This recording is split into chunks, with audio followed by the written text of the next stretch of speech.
안녕하세요. 켈리의 작은 도서관에 오신 것을 환영합니다.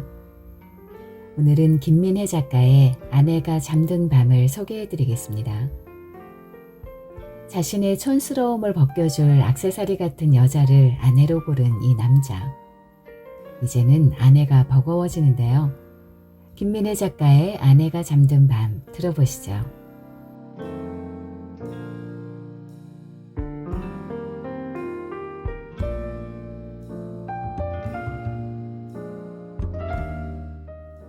차량은 칠흑의 도로를 달렸다. 가끔 반대편 차선에서 헤드라이트가 가까이 다가와 눈앞에 하얀 영사막을 만들며 지나치고는 했다. 인적 하나 없는 도로는 어디선가 살쾡이라도 불쑥 뛰어들 것처럼 음산했다. 시계는 10시를 가리키고 있어 옛집에 도착하면 11시가 넘을 것이다. 왼손을 핸들에 올려놓은 채 오른손으로 아내의 머리칼을 슬쩍 쓰다듬었다. 수평으로 뒤로 젖힌 좌석에서 자고 있는 아내는 옅은 숨소리만 내뱉을 뿐 아무런 기척이 없었다. 취기는 운전하는 중에 사라졌지만 식은땀이 이마에 맺히고 있었다. 긴장을 풀기 위해 음악을 듣고 싶었지만 혹시라도 아내가 깰까봐 틀지 않았다. 차량이 갑자기 위로 튀어오르며 쿵 소리를 냈다. 몸이 출렁거리자 몸속의 신경다발이 뻣뻣이 굳어버리는 느낌이 들었다. 아내 쪽으로 시선을 돌렸다. 아내는 움찔하더니 반대로 돌아눕고는 다시금 희미한 숨소리를 내뱉었다. 나는 가슴을 쓸어내리며 안도의 한숨을 내쉬었다. 우천정 방향으로 핸들을 꺾어 언덕 쪽으로 2km를 더 달렸다. 옛집 근처 골목 모퉁이에 주차를 하니 11시 10분이었다. 풀냄새에 섞인 거른 냄새가 아릿하게 콧등을 맴돌았다. 골목 속 옛집이 괴괴한 동굴처럼 보였다. 대문을 활짝 열어 젖혔다. 집 안으로 들어가 방문도 활짝 열어두었다. 다시 차량으로 걸어와 조수석 좌석을 조심스럽게 올린 다음 아내를 둘러엎었다. 아내는 골아 떨어져 있었다. 조심스럽게 한 걸음씩 옮기며 걸어갔다. 대청에 오르자 삐걱거리는 소리가 울려 심장이 콩닥거렸다. 안방에 들어가 아내를 조심스럽게 눕혔다. 얼룩덜룩하고 거뭇한 장판 위에 누워있는 아내의 모습이 잠옷 요염했다. 나는 마지막으로 아내의 입술에 살며시 입술을 갖다 대었다. 자신이 버린 집에 갇혀 지난 생을 쓸쓸히 반추하며 살아갈 아내에 대한 마지막 예의라고나 할까. 외근을 나왔다가 감기 기운이 있어 일찍 귀가한 날이었다. 집안은 정적이 무겁게 가라앉아 있었다. 집 안으로 들어서자 발코니 창은 희뿌연 햇살에 덮여 있었다. 익숙한 느낌과 낯선 느낌이 겹치며 어지럼증이 잠시 일었다. 아내는 아직 귀가 전이었다. 나는 집안을 찬찬히 들여다보다 아내의 방으로 들어갔다. 5대 코롱의 향수 냄새가 방 안을 아련히 떠돌고 있었다. 향수를 자주 바꾸는 것은 아내의 취미였다. 향수뿐 아니라 아내는 오래된 것을 견디지 못했다. 매일 보는 내 얼굴이 똑같아 지겨워 죽겠는데 다른 것들이라도 자주 바꿔야 해. 음식물이 썩지도 않고 몇 달씩 냉장고에서 버티고 있다면 미쳐버리고 말 것 같아. 라고 말하기도 했다. 방 구석에 백화점 쇼핑백 5개가 나란히 놓여 있었다. 아내가 웨딩숍에서 퇴근할 때면 자주 쇼핑백을 들고 왔다. 내가 쇼핑백에 눈길을 주며 의아한 눈빛을 보내면 고객이 준 선물이야. 라고 말했다. 화장대 서랍을 열어보았다. 안에는 까르띠에 시계와 샤넬 스카프 등이 포장도 뜯지 않은 채 들어있었다. 아이를 낳는 대신 그녀는 장신구들을 사들이는 것을 좋아했고 새 것을 가질 때마다 태아의 박동처럼 심장이 뛰는 것 같다고 했다. 방문을 닫으려고 돌아서는데 원탁 위에 노트북에 파란 불빛이 깜빡거리고 있었다. 노트북 덮개를 열어 젖히자 블로그 창이 보이더니 미아 하우스라는 제목이 보였다. 일본 오키나와에서 찍은 아내의 사진이 눈에 띄었다. 블로그 카테고리에는 영화, 음악, 소설이 보였는데 나는 그중 소설을 클릭했다. 새해의 기억이라고 적힌 글이 보였다. 이래는 연인 세윰과 레스토랑에서 식사를 했다. 남편이 집에서 먹는 밥이라면 연인은 외식에 해당된다고 이래는 생각했다. 이래는 음식 탓을 하기보다는 자신의 미각을 찾아 언제나 외식을 할 준비가 되어 있었다. 그 편이 남편과 자신의 행복을 위해 현명한 조치라고 생각했다. 세상 대부분의 여자들은 남편 탓을 하지만 그건 전 시대 여인들의 오랜 습관에 지나지 않았다. 집에서는 언제나 행복에 겨워 어쩔 줄 모르는 아내의 포즈를 취하면 된다. 영양과 문화의 균형적인 흡수를 위해서도 레스토랑 방문은 당연했다. 이래는 화려한 레스토랑에서 자신의 매력을 발산하고 싶었고 자신에게 그 정도의 자격은 충분하다고 생각했다. 세윰 역시 화려한 레스토랑에 걸맞은 안심 스테이크 같은 남자였다. 육개장 같은 남편과는 비교할 수가 없었다. 이래는 아이가 없는 유부녀였고 직업은 웨딩 플래너였다. 비가 오는 날 비가 대지를 두드리듯이 자신의 몸이 누군가를 두드리고 싶다는 것을 본능적으로 알았다. 그녀는 긴 웨이브 머리카락을 허벅지에 내려뜨린 채 할로겐빛이 은은한 가로수길을 걸었다. 어둠이 짙게 깔리자 이래는 근방의 와인바에서 혼자 술을 마셨다. 그 와인바는 하얀 빛이 사방의 벽을 감싸고 있었다. 세윰은 거기서 만난 남자였다. 두 사람이 만난 지 2달쯤 되었을 때 세윰은 아내 때문에 헤어져야겠다고 이렌에게 말했다. 이렌은 세윰이 아내를 더 사랑한다고 느끼자 묘한 질투가 치솟았다. 그 순간 어떤 상황에서도 세윰을 차지하고 말겠다는 욕구가 샘솟았다. 이래는 비독점적 다자연애, 즉 폴리아모리가 꼭 나쁘다는 생각이 들지 않았다. 여자들이 배우자를 언젠가 잃을지 모르기 때문에 보험 차원에서 외도를 한다는 말에도 수긍이 갔다. 이래는 이슬에 젖은 눈동자를 보인 채 술을 마셨다. 같이 노을. 새해의 기억 잘 읽고 갑니다. 뒷이야기가 궁금해지는군요. 파이 627. 인간의 욕망이 애정의 구도로 표현되었네요. 시나몬. 너 혹시 진성여고 졸업생 미아 아냐? 나 지수야. 기억나니? 웨딩 플래너로 일하다 결혼도 소리 소문 없이 했다는 얘기 들었어. 세상 참 좁다. 그지? 우리 한번 만나자 얘. 아내가 소설을 쓰기 위해 시놉시스를 올려놓은 것 같았다.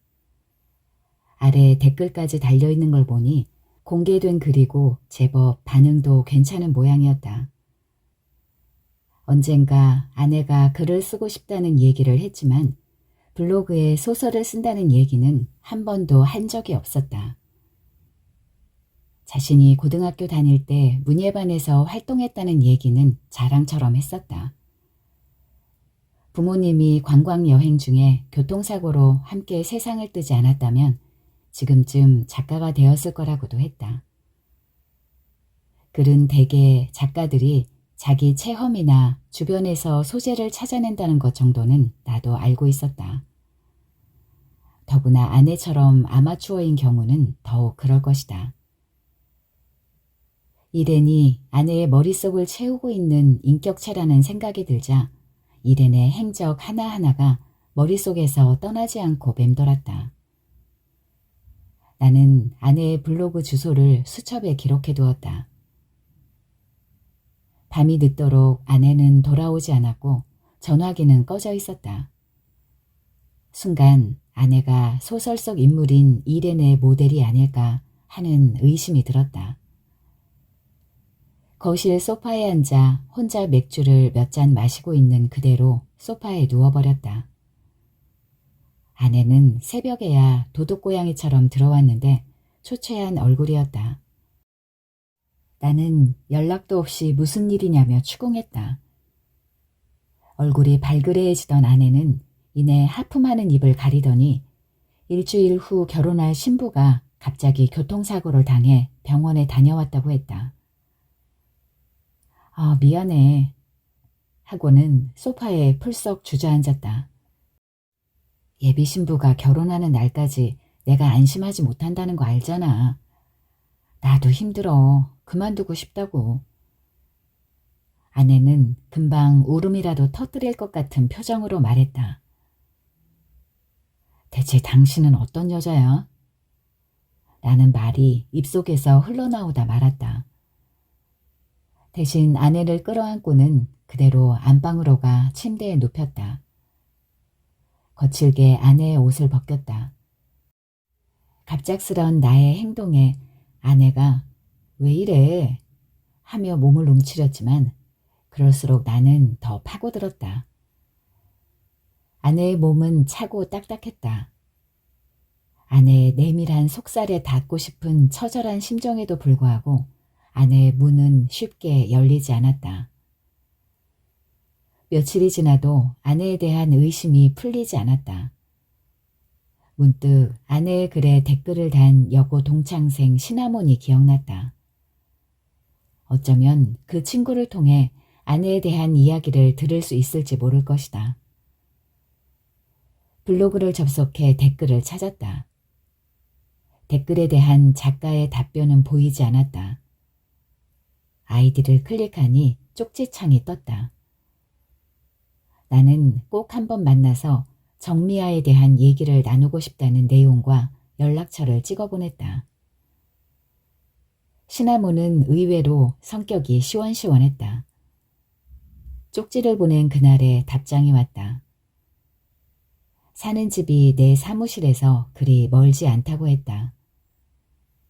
주말에 약속 장소인 카페로 갔다. 바람 맞을지도 모르겠다는 심정이었다. 레몬 시폰색 원피스를 입은 아내 또래의 여자가 혼자 앉아있는 모습이 보이자 시나모님을 직감했다. 짧은 단발머리에 수더분한 인상이었다. 나는 그녀 맞은편에 앉았다. 쪽지 보냈던 남궁현이라고 합니다. 정미아의 남편이고요. 강지수라고 해요. 아내는 별로 친구가 없어요. 아내의 블로그에서 친구라는 댓글을 보고 얼마나 반가웠던지.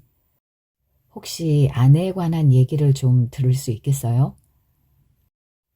미아하고 한때 친하긴 했지만 그것도 1학년 때였고요. 2학년 때 부모를 갑자기 잃었잖아요. 그 후 미아는 아무하고도 가까이 지내지 않았어요. 가끔 마주쳐도 아는 체를 하지 않았고요. 외톨이로 보냈군요.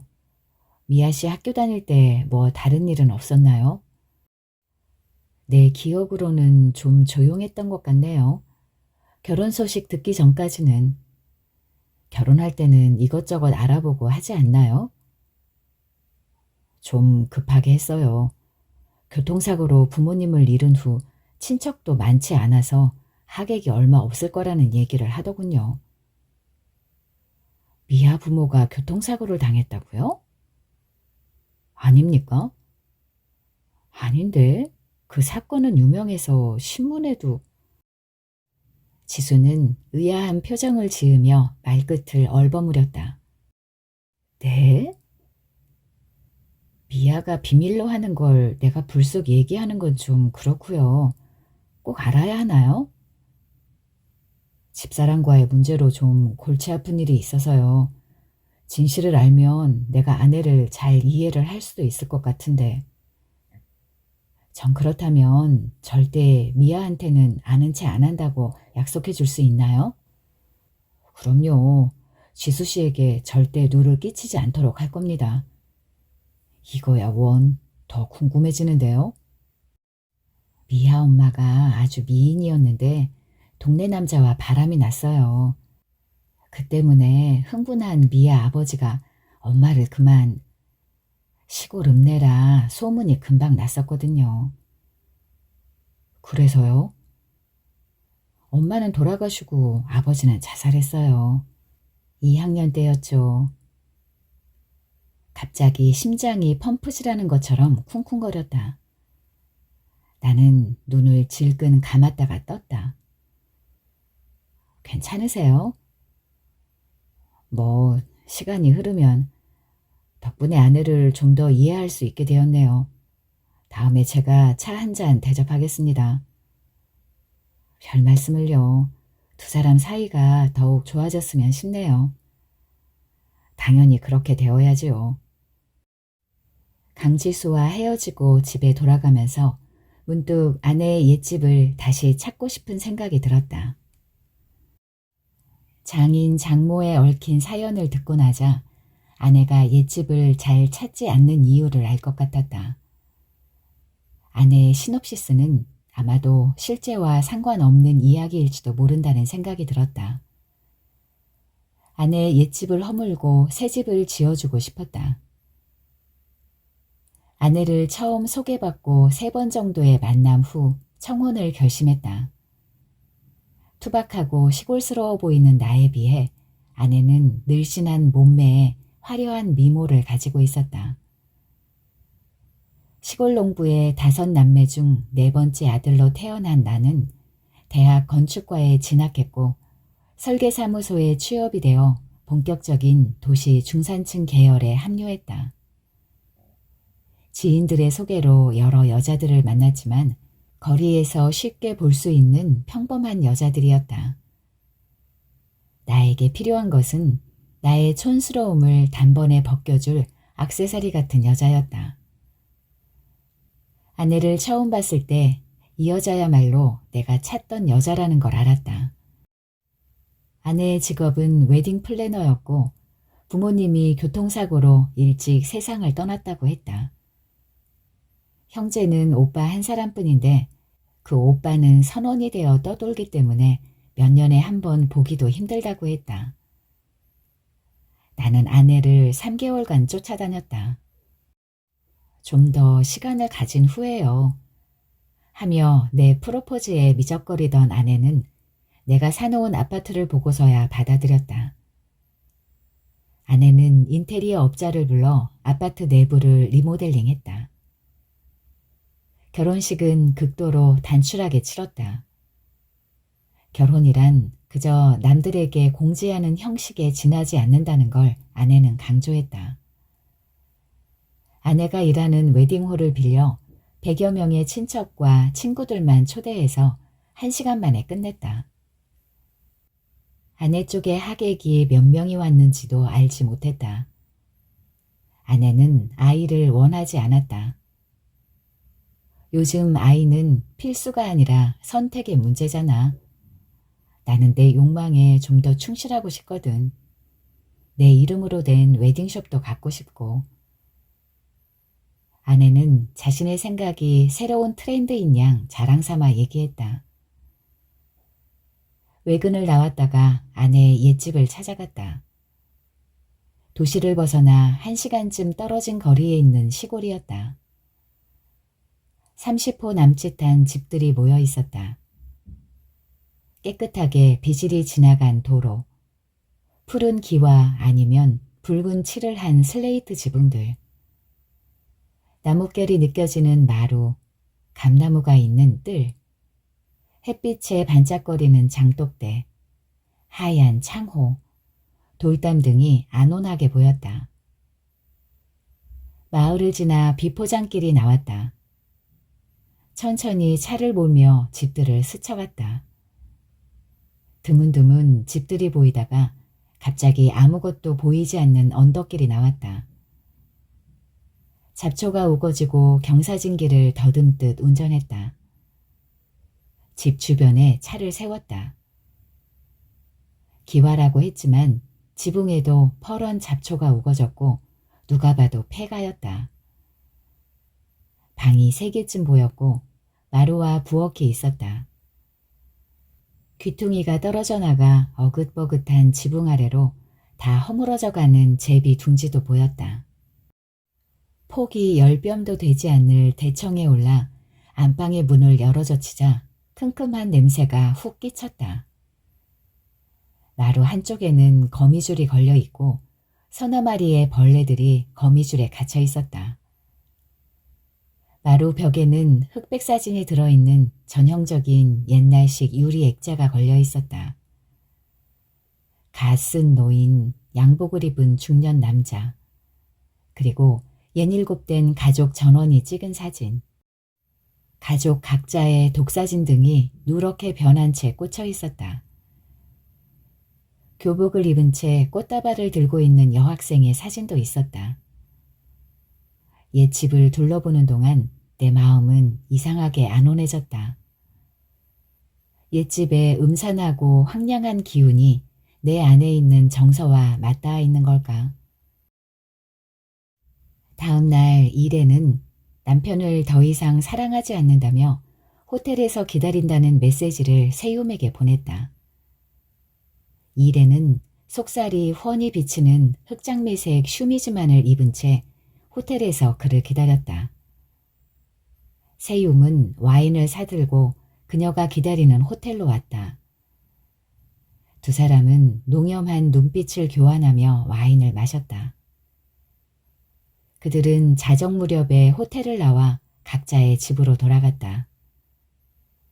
일에는 세움과 매주 한 번 은밀한 만남을 이어가며 적절히 긴장감 있는 관계를 유지했다. 남편에게도 변함없는 애정의 눈길을 보내며 완벽한 아내의 역할을 연기했다. 남편은 이렌에게 갈수록 물이 오르고 농염해진다고 칭찬했고, 이렌은 당신이야말로 요즘같이 자신을 만족시키는 때가 없었다며 추켜 세웠다. 남편이 코를 골며 잠들고 나면 이렌은 세움과 카톡으로 채팅을 했다. 집과 레스토랑의 음식은 각각 특유의 맛이 있었고 균형을 이룬 식사는 이렌을 훨씬 감각적으로 돋보이게 만들었다. 그녀는 폴리아모리를 즐기는 자신이 대견스러웠다. 그러나 갈수록 레스토랑에 더 오래 머물고 싶은 욕망이 회오리 바람처럼 자신을 감싸며 흔들어대는 걸 느껴야 했다. 강지수를 만나고 아내의 옛집까지 다녀온 이후 아내의 블로그 글은 창작일 뿐이라고 치부했지만 시간이 날 때마다 블로그 창을 열었다. 아내의 글은 올라와 있었고 묘하게도 그 글은 내 신경을 자극했다.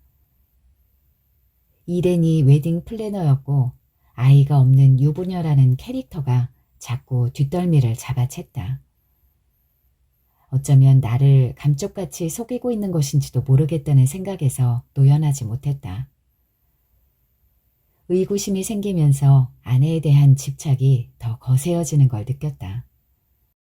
다른 일을 하다가도 멍하니 아내의 시놉시스 생각이 나기가 일쑤였다. 밤 12시쯤 아내가 현관문을 열고 들어왔다. 아내의 눈은 초점이 흐려 보였고 몸은 중심을 잃고 화청되었다. 가슴이 깊이 파인 원피스의 아랫단이 살짝 위로 접혀 있었다. 손에는 선물로 보이는 포장된 물건이 들려 있었다. 아내는 포장된 물건을 거실 한쪽에 내려놓고는 소파에 앉았다. 취기가 훅 느껴졌다. 대체 누구랑 술을 마신 거야? 예비 신랑 신부랑 술 한잔 했어. 그게 뭐 잘못된 거라도 있어? 있냐고. 아내가 말하고는 입술을 비틀며 기묘한 소리로 웃었다. 나는 대답 대신 길게 한숨만 내쉬다 말했다. 당신 이렇게 밤늦게 일하는 거 원치 않아. 그만 일하고 아이라도 갖는 게 어때?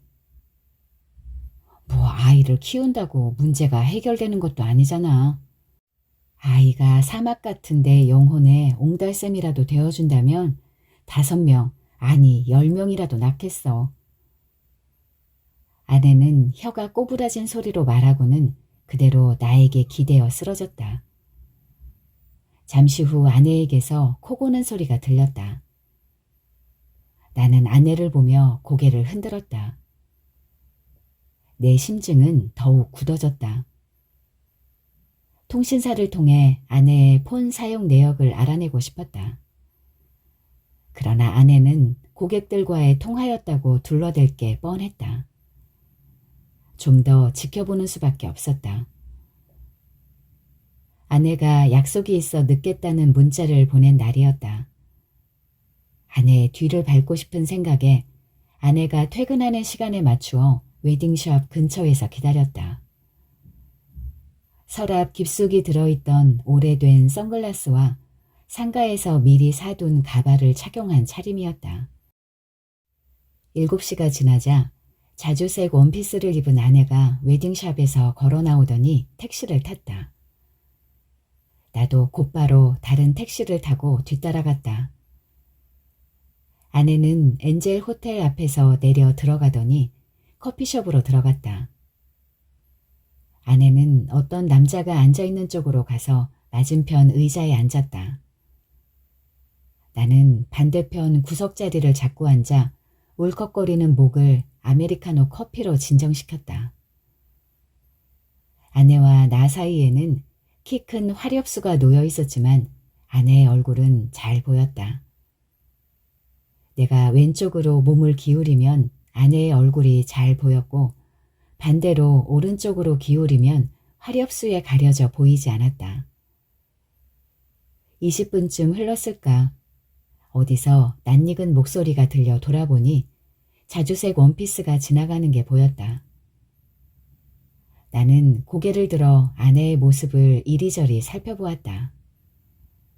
아내는 평소의 모습과 어딘가 달라 보였다. 약간 길쭉한 얼굴에 붉은 입술은 도톰해 보였고 굵은 웨이브 머리가 어깨 위로 흘러내렸다. 원피스 안에서 흘러내리듯 꿈틀거리는 몸의 곡선이 눈길을 끌었다. 엉덩이를 오므리듯 안으로 뒤틀다가 살짝 바깥으로 풀릴 때 허리가 유연하게 함께 움직이는 동작은 우아한 느낌을 주었다. 청색 콤비를 입은 남자가 카운터에서 계산을 하는 동안 아내는 등만 이쪽으로 향한 채 비스듬히 서 있었다.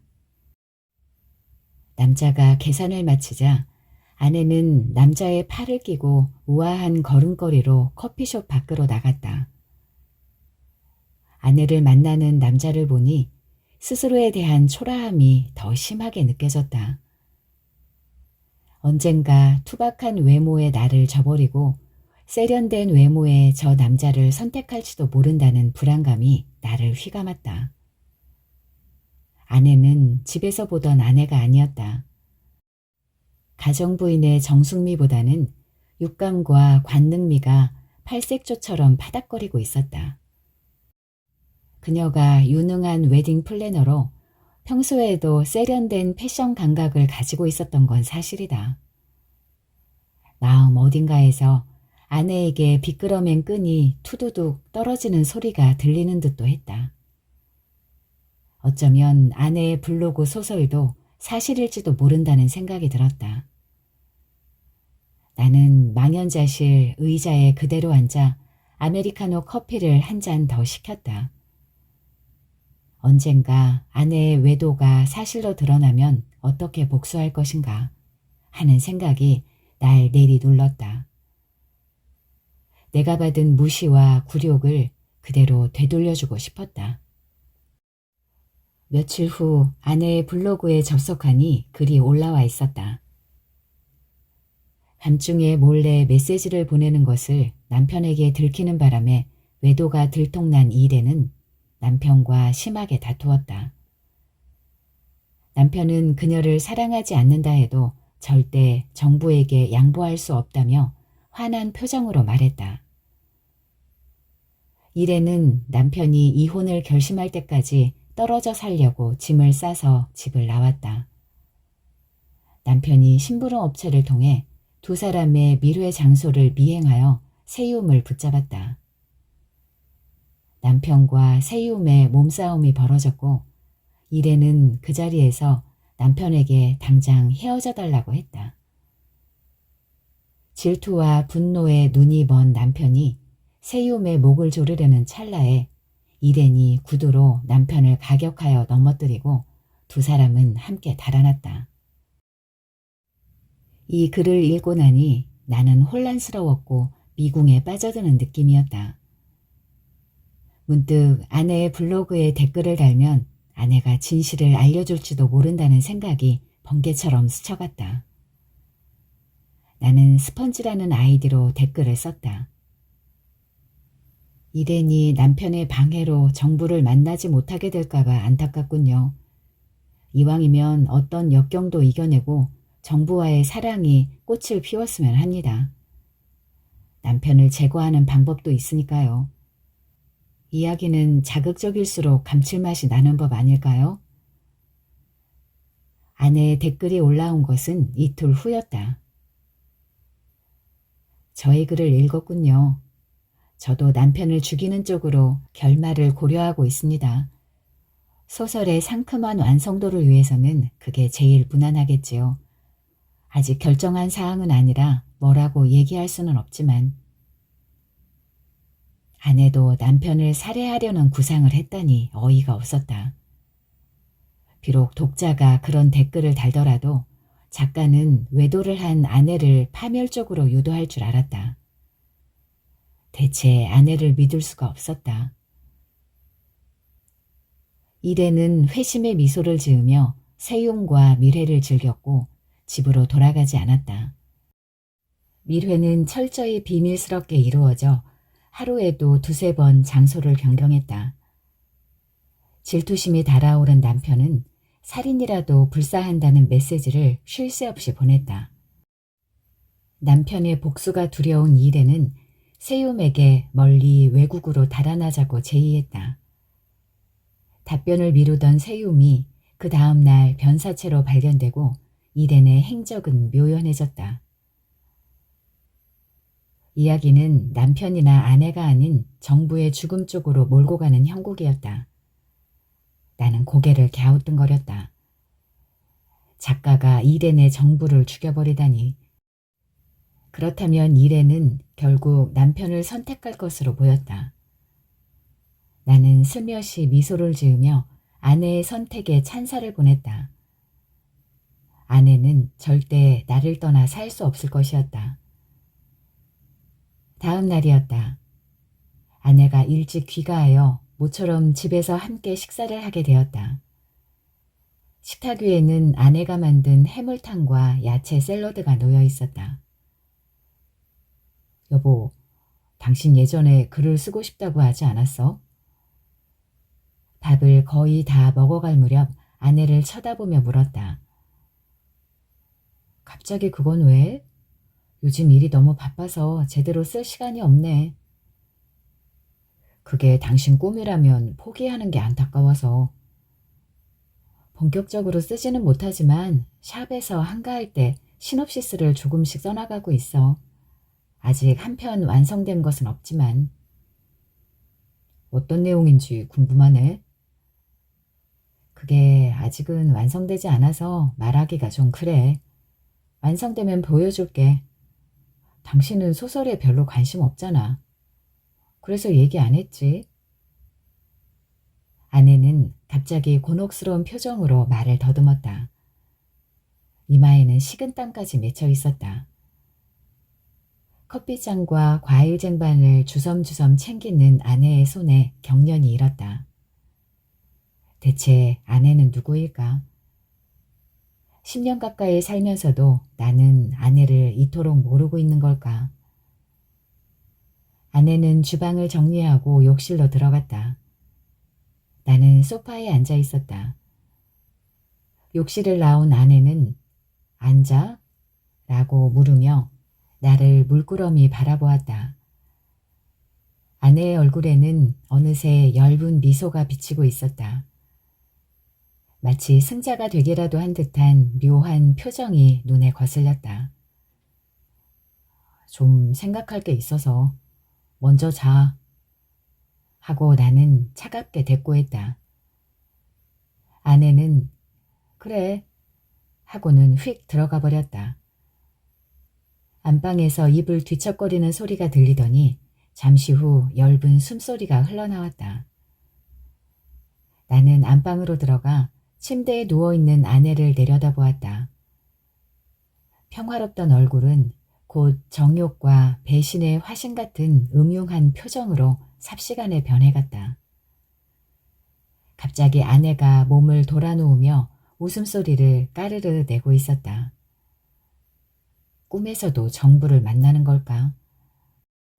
순간 나는 아내의 목을 향해 두 손을 가까이 가져갔다가 얼른 치웠다. 거실로 나가 새벽에 올 때까지 소파에 앉아 TV를 보며 시간을 끌었다. 잠이 쉽게 오지 않았다.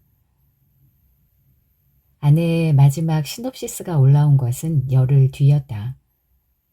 마지막 회라는 글자를 보자마자 나는 잽싸게 읽어 내려갔다.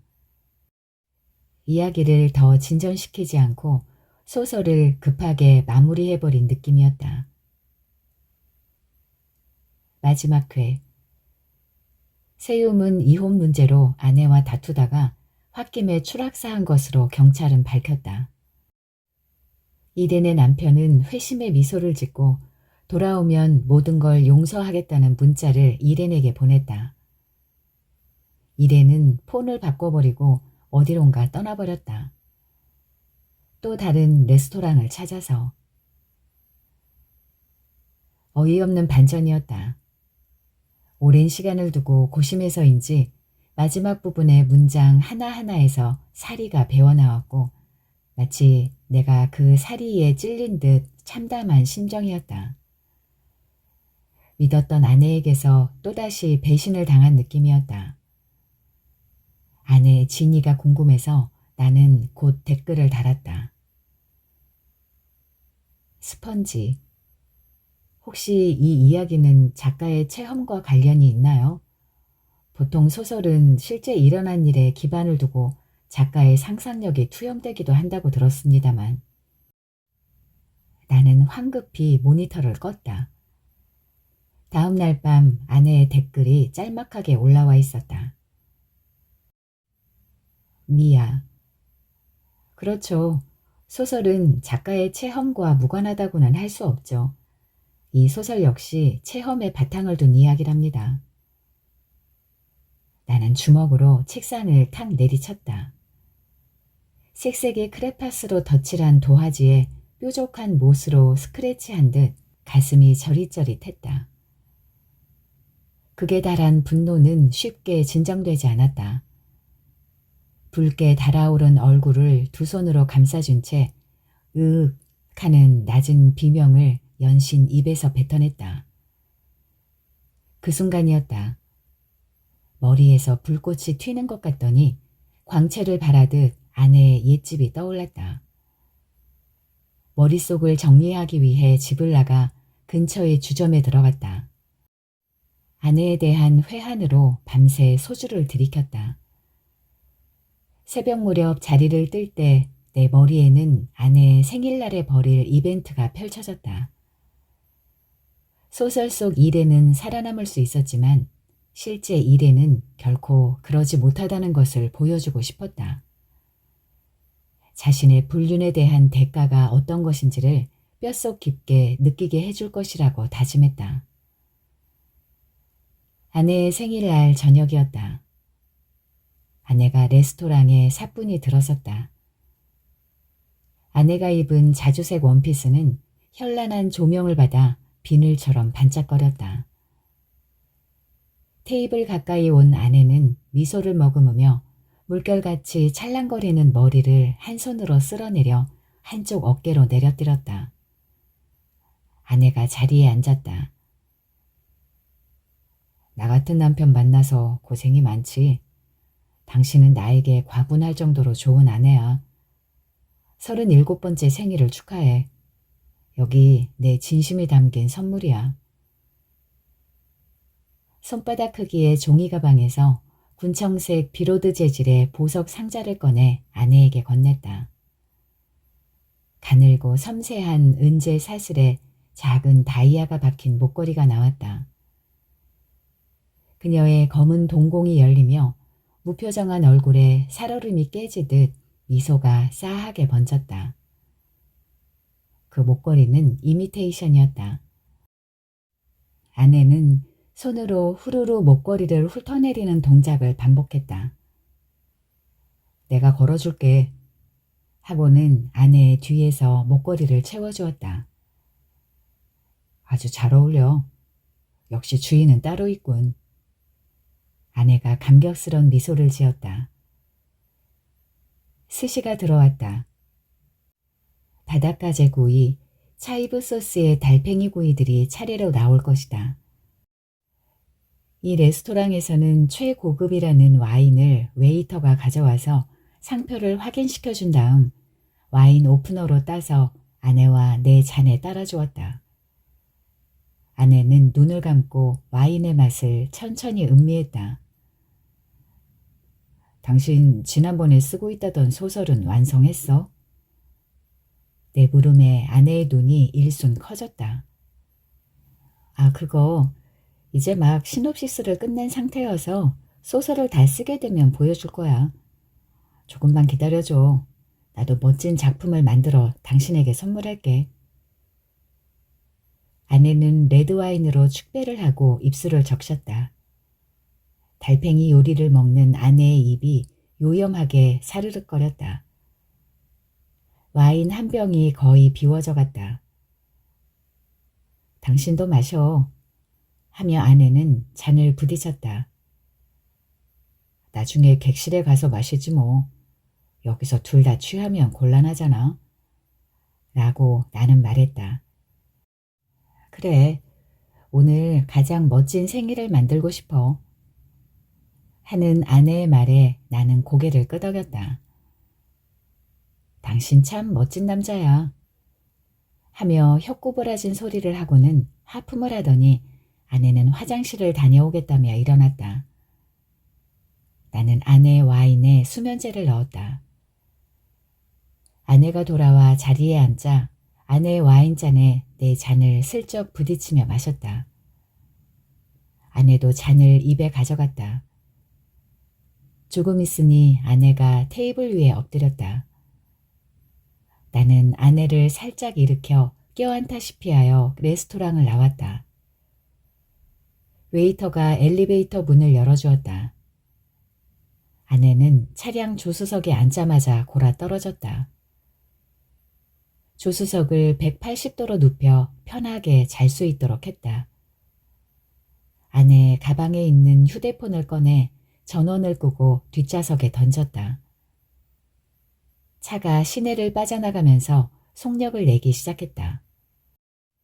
차량 트렁크에서 공구 박스와 강목이 든 상자를 꺼내들고 들어갔다.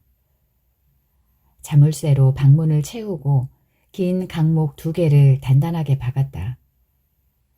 방에 창문은 없었다. 모든 일이 순조롭게 마무리되었다. 나는 밖으로 나와 바로 차를 몰았다. 아주 천천히 브레이크를 밟으며 언덕을 내려왔다. 차도에 오르자 비로소 눈물이 나기 시작했다. 아내는 오랜 시간 집 속에 버려진 물건들처럼 서서히 썩어갈 것이다. 10년 뒤나 20년 뒤에 집이 삭아서 쓰러질 때 아내도 같이 땅으로 돌아갈 것이다. 도로 저 멀리에 화려한 불빛이 거대한 덩어리가 되어 불쑥 나타났다. 일주일 후였다. 어쩌면 아내는 이미 숨을 거두었을지도 모른다. 컴퓨터 작업을 하다 습관적으로 아내의 블로그를 접속했다.